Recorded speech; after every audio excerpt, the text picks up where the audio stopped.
여러분이 진심이 부족해서, 여러분의 사랑이 부족해서 문제가 아니야. 왜 상대방이 자신의 이별을 방어하는 상황을 만드냐는 거야.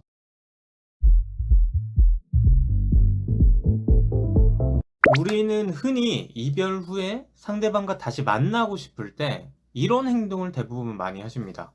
내가 무엇을 잘못했는지 인정하고 상대가 힘들었던 부분을 이해해주고 앞으로 달라지겠다, 발전하겠다라는 걸 보여주면 적어도 상대방의 마음은 좀 누그러지지 않을까? 이런 생각을 좀 하게 되죠. 그런데 이상하게도 실제로는 정반대의 일이 일어나는 경우가 정말 많습니다. 처음에는 나도 왜 이러는지 잘 모르겠어, 또는 시간이 좀 필요한 것 같아, 이 정도만 얘기했던 사람들이 갑자기 여러분이 설득하면 설득을 할수록 오히려 이별에 대한 확신을 갖기 시작하게 돼요. 결국엔 우린 안 맞는 것 같아, 이미 많이 생각해봤어, 할 만큼 해봤잖아, 다시 만나도 똑같을 거야, 이런 말을 듣게 됩니다. 또한 나중에 시간이 지나서 재회를 하실 때도 많은 실수를 하시는 게, 재회에 대한 의사를 밝히거나 우리의 관계에 대한 얘기를 꺼내게 되면 상대방이 오히려 설득되는 게 아니라 오히려 이별에 대한 확신을 가지게 되는 경우가 더 많거든요. 분명히 나는 상대를 설득하고 있었는데 왜 대화를 할수록 상대방은 여러분과의 이별을 더 확신하게 될까? 오늘은 왜 여러분이 이런 설득을 하면 안 되는지, 이런 얘기를 하면 안 되시는 건지, 그리고 어떻게 해야 되는지에 대해서 2편까지 쭉 강의를 하려고 합니다. 자, 그래서 오늘도 중요하게 나오는 인간의 기본적인 심리. 인간의 기본적인 심리는 뭐다? 감정이라는 건 그냥 생기는 게 아니라 우리에게 현재 만들어진 또는 주어진 환경과 상황에 따라서 감정이 생기는 것이다. 이 기본적인 심리를 알아야 정작 여러분은 상대를 설득하고 있다고 생각을 하시지만 사실은 오히려 그 시간 동안 상대방은 여러분에게 자신의 이별이 오히려 옳았다고 설득하는 행동이 되어버린다는 거. 왜 이렇게 되는지를 알 수가 있거든요. 사람은요, 기본적으로 자신이 내린 선택이 옳았다고 믿고 싶어하는 심리가 기본적으로 있어요. 특히나 엄청나게 고민에 거듭하고 고민을 하고 내린 결정일수록 그 결정이 잘못됐다고 인정하고 다시 되돌리는 과정에서 심리학적인 엄청난 불편함을 느낄 수 있어요, 인간은. 그래서 심리학에서는 이를 인지부조화, 그에 따른 선택 후 합리화라는 개념으로 설명할 수 있는데, 어려운 단어는 일단 제쳐두고 이것만 알면 돼. 사람은 자신의 결정을 바꾸고 싶어 하지 않아 하며, 그때 모순이 생길 때 인지부조화라는 불편한 감정을 느끼게 된다. 그래서 이미 선택을 내린 뒤엔 그 불편함을 줄이기 위해서 자신이 선택한 장점은 굉장히 크게 보기도 하고요, 선택하지 않은 쪽은 더 안 좋게 보기도 하면서 자신의 결정을 정당화하기도 합니다. 이를 선택 후 합리화, 이렇게 이해하시면 된다. 자, 그렇다면 상대방이 이렇게 힘들게 이별을 결정을 내렸을 때 왜 여러분이 설득할수록 상대방은 오히려 이별에 대한 확신을 느끼게 될까? 제가 항상 그래왔죠. 멘트는 중요하지 않다고.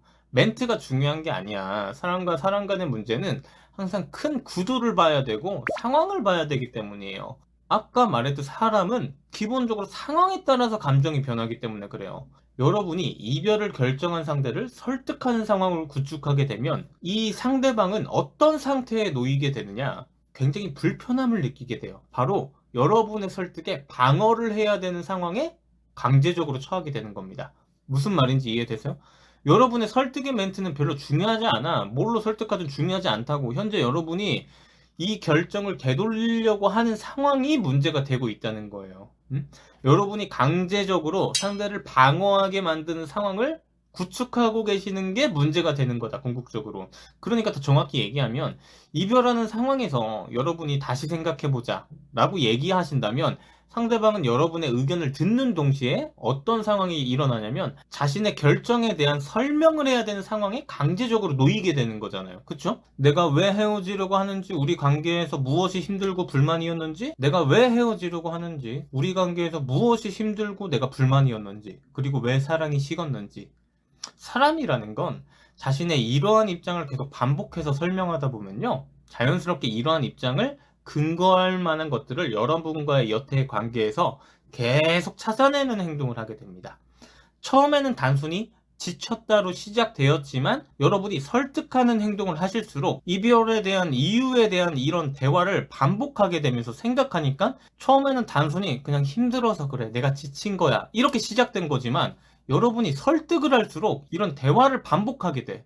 그러니까 그걸 생각할수록 이것도 힘들고 저것도 힘들고 너는 저것도 문제고 이것도 문제야 라는 게 되어버리는 거예요. 이렇게 점점 이 이유들이 구체화돼 버리면 여러분은 정작 상대방의 말을 내가 경청해주고 이별의 이유를 해결하고 있다고 생각하실지도 모르겠지만 정작 반대로 상대방은 여러분과 이런 대화를 하는 과정에서 자신이 역시 왜 이 사람과 헤어져야 되는지를 계속 스스로 정리하고 구체적으로 정당하게 합리화하게 되는 거예요. 즉 여러분은 상대를 설득하고 있는 게 아니라 오히려 상대방이 내가 헤어지길 잘했구나 라고 스스로 설득하도록 돕고 있는 행동에 가까운 겁니다. 예를 들어서 오빠가 연락을 너무 자주 해주지 않아서 우울했어 라고 상대방이 말할 때 여러분은 앞으로 그러지 않을게, 노력할게, 바빴어 라고 얘기를 하시면요, 상대방은 그것뿐만이 아니야 라고 얘기하게 되는 거고, 여러분이 거기에서 내가 표현 못한 것도 미안해, 이제 더 잘할게 라고 얘기하게 되신다면 오빠는 아직도 몰라, 그래서 우리가 안 맞는 거야 라는 말이 나오게 되는 거예요. 이 과정이 반복되게 되면요, 더 무서운 건 뭐냐면 분명히 처음엔 이별할 때 좋게 여러분과 좋았던 기억도 있고 행복했던 순간들도 많았을 거야. 그런데 자신이 내린 이별이라는 선택을 계속 설명해야 되고 내가 이 사람에게 방어하다 보면 과거의 기억 속에서 그 선택을 뒷받침할 근거를 계속 찾아야 되는 상황이 놓여지게 되는 거야. 그러면 사람의 기억은 어떻다고? 저번 편 기억하시나요?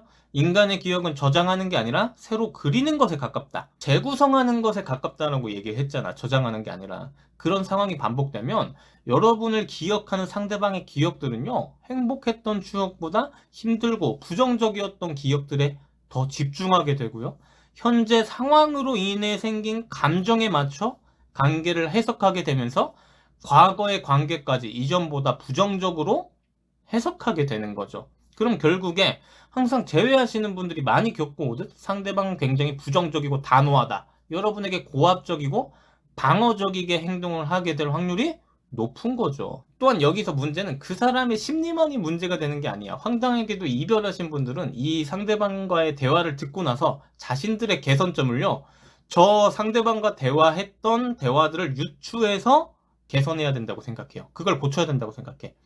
제가 말했지만 그건 개선점이 아니에요. 개선점은 상대방도 모르는 경우가 더 많아요. 지금 제가 설명한 원리들 때문에 상대방이 억지로 끄집어낸 기억들이라서 그게 개선점하고는 거리가 멀 수 있다는 거지. 근데 정작 내담자들은 상대방이 말했던 불만을 개선하면 재회가 될 거라고 굳게 믿는 분들이 많다라는 거죠. 그건 개선점이 아니라 여러분의 단순한 자책감일 확률이 높은 거예요. 정작 관계의 개선점이 아니라 상대방이 여러분의 말에 방어하는 과정이 섞여 있었기 때문이야.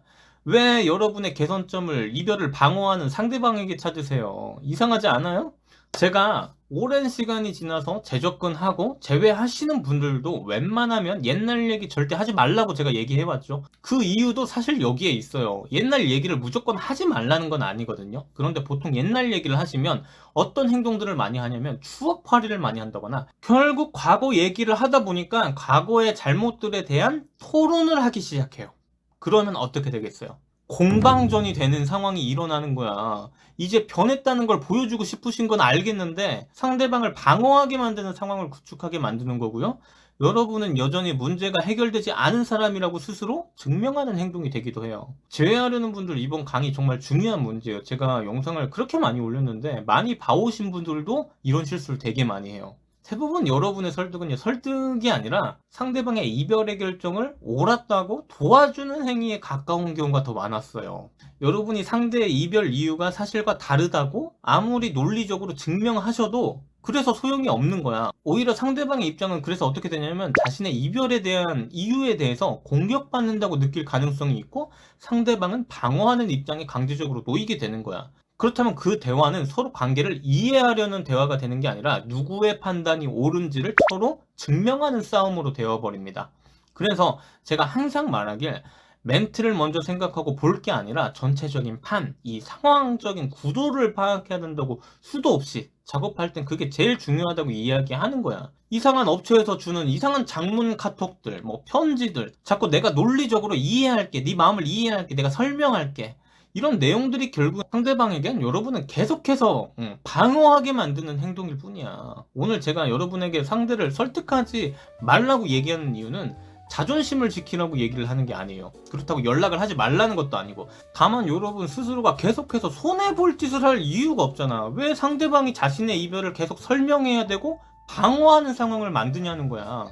여러분이 진심이 부족해서, 여러분의 사랑이 부족해서 문제가 아니야. 애초에 여러분의 문제는 계속해서 상대방의 힘든 결정을 바꾸려고 하고 있고, 그렇기 때문에 상대방은 계속해서 자신의 이 결정을 지켜야 되고 방어해야 되는 이 상황, 이 불편한 상황, 이 판, 이 구도 자체가 문제일 확률이 높다라는 거죠.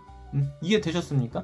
자, 그렇다면 도대체 어떻게 설득하지 않고 관계 얘기를 하지 않고 재회를 할 수 있겠느냐? 이게 여러분이 이제부터 알고 싶은 내용이잖아. 그죠?